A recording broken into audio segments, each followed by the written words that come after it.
Now, can you imagine spending years working hard at university only to get to the end of your studies and not be told if you're getting first, a 2-1, or even any degree classification at all?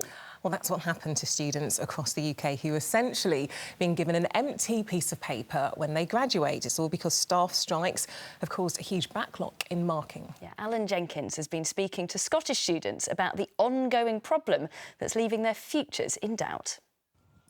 I feel very uncertain and confused about my future.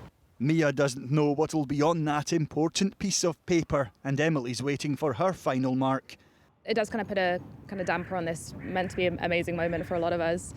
Both are due to graduate from the University of Glasgow next week, but they're either missing results or have no idea what their final degree classification will be. I don't know when I'm getting my grades. It could be the end of this year, it could be the start of next year. So if I want to apply for a job in the next 6 to 8 months, I'm not sure if it's going to affect my possibility of getting a job, and that's a really scary thought. A girl I know figured out she spent over 600 hours on her dissertation, and for it to maybe be marked, maybe before October, there's really no guidance or anything on that.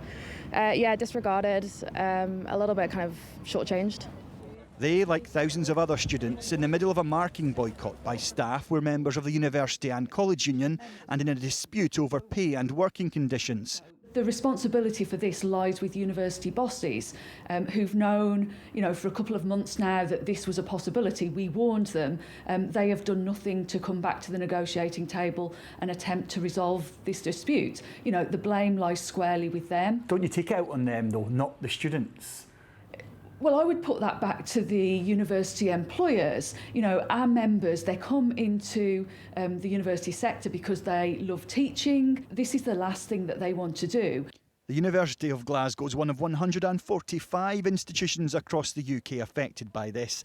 It says it's doing everything it can to mitigate against the impact of the industrial action and commits that all can attend their graduation ceremonies as they await final results. But Mia says the uni has communicated poorly.